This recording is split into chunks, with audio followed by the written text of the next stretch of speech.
platicar sobre lo que pasó el 2 de junio, pero sobre todo lo que ha pasado después del 2 de junio, siempre es trascendental y reviste de una importancia muy particular, porque vino a evidenciar muchos de los problemas que hay como sociedad y el juego en las diferentes narrativas, en los diferentes discursos, en las diferentes agendas.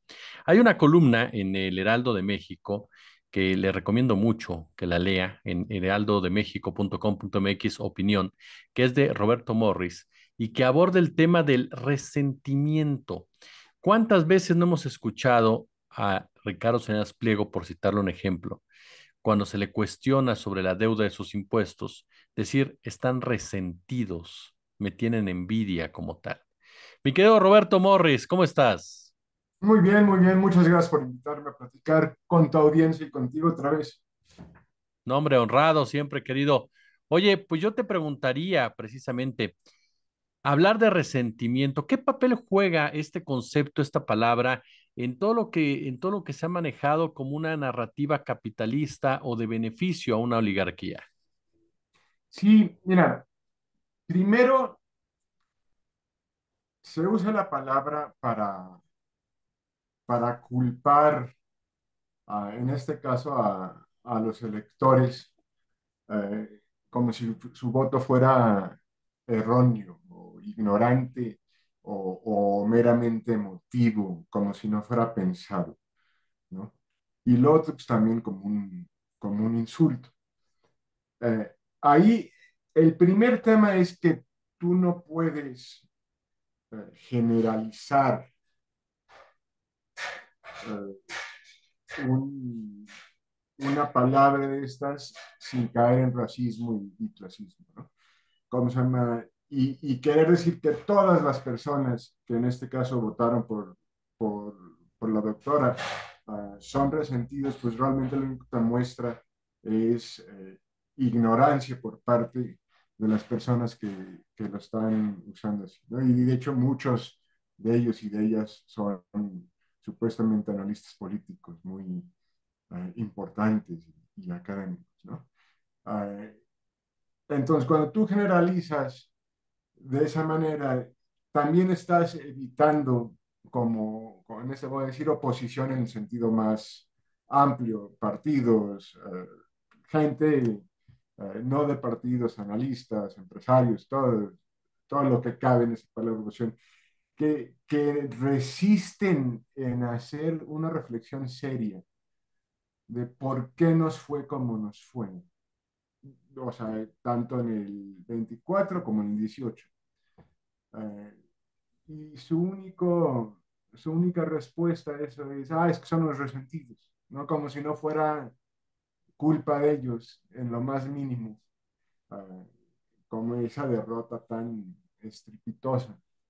Entonces, por un lado estás eh, insultando a gente que eventualmente vas a necesitar que voten por ti si quieres volver a ganar. Y por otro lado estás negándote la oportunidad de ver qué hiciste mal, ¿no? La verdad les encanta la palabra resentidos porque es como, yo soy muy bueno y por eso, como el América, ¿no? De odiame más porque soy americanista. Entonces, piensan que se están viendo como bien, diciendo los sentidos además, porque yo soy aspiracional, tipo de cosas, ¿no? Y la verdad es que no. Y luego, o sea, siento que deben de ir a ver la película esta de Intensamente uno y 2 para que entiendan que hay muchas más emociones en la psicología humana que, que el resentimiento, ¿no? Entonces, esa es una, ¿no? Es como negar su complicidad. Y la otra también es negar a enfrentar eh, las razones reales de por qué ellos votaron, en este caso por Morena, o no nomás electoral, porque también la usan mucho cuando personas se quejan y evidencian y visibilizan racismo y clasismo, ¿no? Eh, entonces quieren tapar las razones reales, eh, problemas de fondo estructurales, problemas de fondo estructurales sobre la pobreza, sobre el racismo, eh, sin hacer el más mínimo intento de ponerse en los zapatos. de esas personas, entender cuál es, cuál es la experiencia de vida que los ha llevado a votar o a opinar de tal manera y cerrarse completamente a cualquier experiencia humana que no sea la propia, ¿no? Y creo que es lo que tenemos que hacer, pues, realmente todos los mexicanos y todas las personas que viven en este mundo, ¿no? Entender que hay gente que ha vivido cosas que a lo mejor para nosotros no hacen sentido, pero que son experiencias y emociones totalmente válidas, que hay que al menos intentar entender un poquito mejor, ¿no? No descartar de una manera tan fácil como hay resentidos, eh, que va a acabar dañándolos mucho más eh, electoralmente en el futuro que realmente pues ver qué pasó, ¿no? O sea, estamos hablando de una oposición y una clase empresarial uh, de las élites, ¿no? Porque, que no han asumido su rol del país como está, para bien y para mal, ¿no?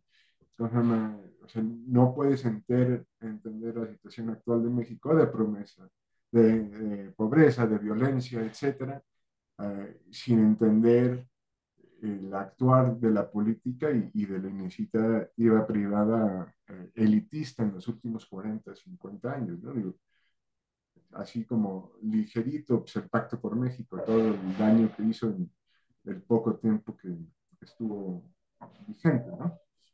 Pero pues somos resentidos todos los que no estamos de acuerdo con ello, que me parece un error fatal y una actitud pues no muy humana, por así decirlo. Y es una actitud, incluso lo manejas con una violencia psicológica de parte de aquel que llama a otro resentido, planteando, por supuesto, el hecho de que hablamos de gente de poder, que es la que más expresa ese tipo de definición. Claro, es lo que en inglés se conoce como gaslighting. Me gusta mucho esa frase porque es muy concreta, ¿no? Eso es cuando, por ejemplo, pasa muchísimo con mujeres víctimas de violencias, ¿no? Oye, me pegó fulanito. No, no, no, es una exagerada, no hice eso. O sea, como quieren, es una violencia psicológica que busca que un agresor redefina lo que ves, ¿no? O sea, yo veo que este hombre es mi agresor y él quiere decirme que no, que me pegó porque me quiere o porque me pegó por cualquier cosa, ¿no? Y es lo mismo que esa narrativa está haciendo con las personas, tanto en pobreza como con las personas que buscan una opción diferente al modelo neoliberal del pasado, ¿no? Ay, no, es que hay pobreza, hay racismo. Ay, no, eres un resentido. No, no es eso. O sea, tú eso lo ves eh, por X situación, ¿no? O sea, y lo preocupante socialmente, porque siempre van a haber gente, yo no quiero usar palabrotas, ¿no? Pero gente pues, que nada que ver con sus comentarios.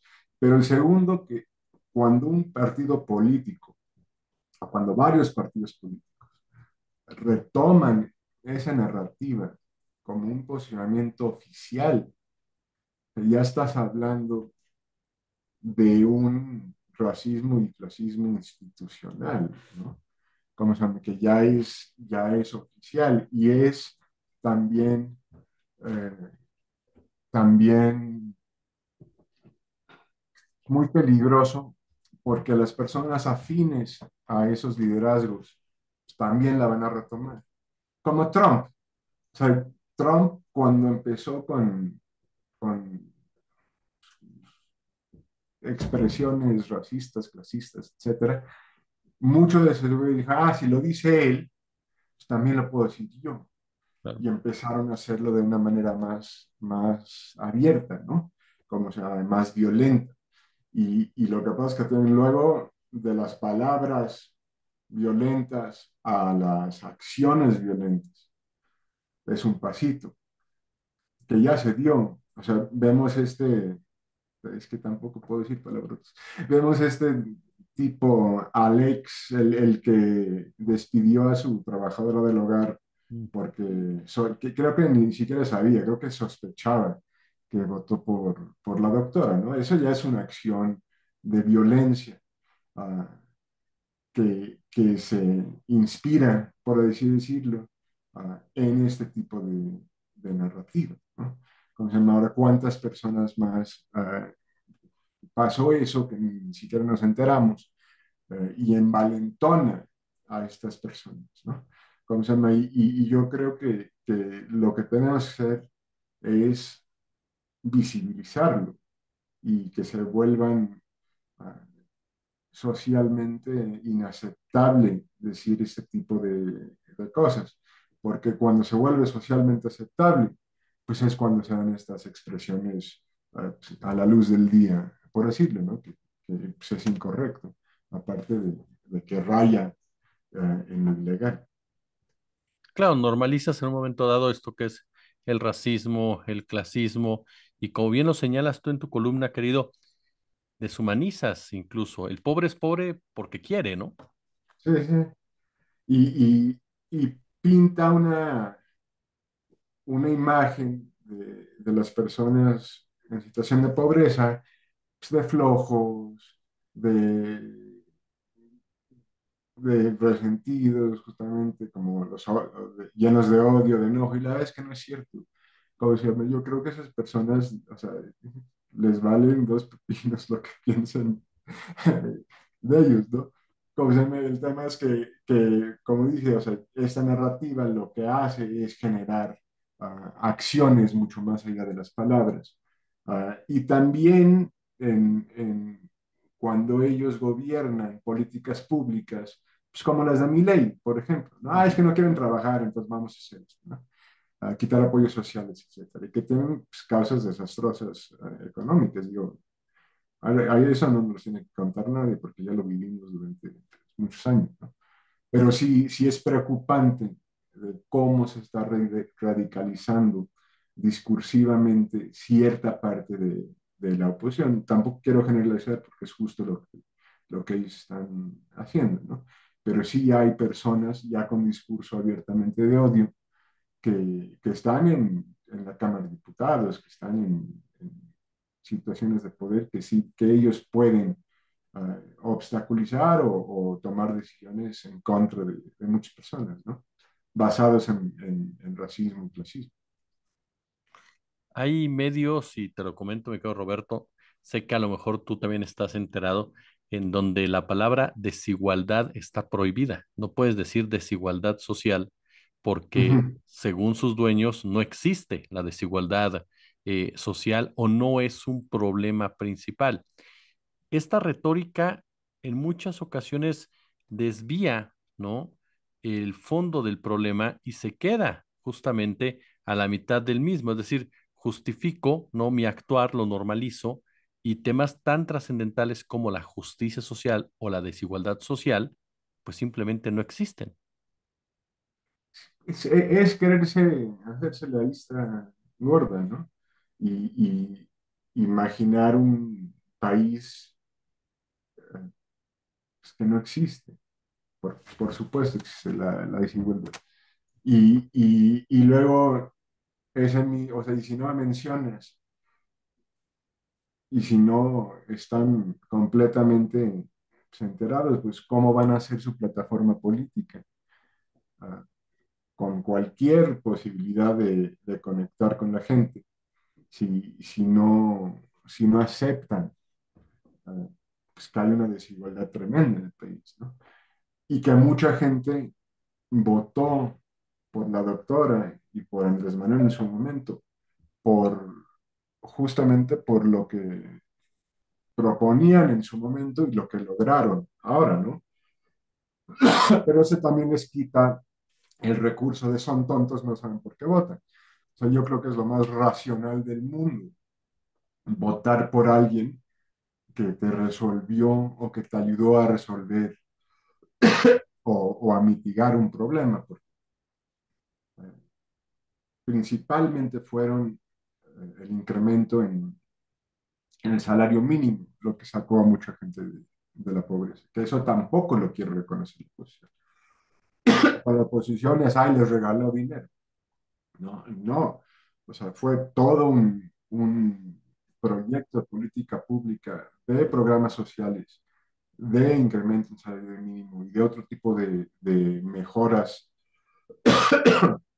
pero en el país que logró un récord, un número récord de personas saliéndose de la pobreza. Pero si le quitas eso y le quitas el reconocimiento al gobierno y al presidente por lograr eso, o sea, es más fácil decir que es gente ineducada y tonta y irracional, que solo votan uh, por, por, el populismo del presidente, ¿no? Y no una serie de políticas públicas muy bien estructuradas y muy efectivas que logró tener eso. Y eso me lleva al otro punto, y en particular eh, la crítica a la democracia, ¿no? Que se está perdiendo la democracia. Para mí es al revés. O sea, yo creo que por primera vez, mínimo en mi vida, vi que la democracia funcionó. O sea, que yo voté por algo en el 2018 y que 6 años después mejoró la vida del país. Y luego lo premié al partido por esos logros. Eso es lo más fundamental de una democracia. Por eso las democracias, o sea, siguen existiendo, ¿no? Yo creo que el momento más horrible de la democracia fue el 2006, con, con, con el fraude y con todo lo que pasó después, ¿no? O sea, ¿cómo quieres que la gente confíe en un sistema democrático si les dan absolutamente cero resultados? O sea, no, no por nada todas las encuestas creo que son de Latinobarómetro o algo así, que qué piensa la gente de la democracia en Latinoamérica, y tenían una idea horrible de la democracia. O sea, no, no lo veían como algo, eh, no voy a decir positivo, pero no lo veían como algo útil, por así decirlo, ¿no? Entonces, de repente llega el presidente, salen muchas personas de pobreza, y es obvio que van a votar por él. Y ya ves que la democracia sí funciona. Oye, Robert, Versus esta idea como apocalíptica de que ya no hay democracia porque la gente votó por alguien que les resolvió. Se me hace, pues, daltónico. este medio de Atypical TV se ha caracterizado por este punto que mencionas, lo apocalíptico en sus demandas. Y hay una parte de tu columna que me llamó mucho la atención y que me parece muy destacada. Tienen suerte de que queramos justicia, no venganza. Y efectivamente, la sociedad quiere justicia, no caer en estos actos verdaderamente dantescos que plantean este tipo de personajes disfrazados de analistas políticos. Sí, esa frase, ahí viene el nombre de la mujer, fue en una protesta de Black Lives Matter en Estados Unidos, ¿no? ¿Cómo se llama? Y me llamó muchísimo la atención. Luego te voy a mandar el video de YouTube porque realmente se ha hecho un discurso espectacular, ¿no? De todo lo que ha vivido la comunidad afroamericana en Estados Unidos. Y y remata con eso, ¿no? O sea, tienen suerte que queremos justicia y no vengan. Fue después de que las policías habían matado a una persona cuando lo estaban arrestando, ¿no? Que se dio una marcha importante.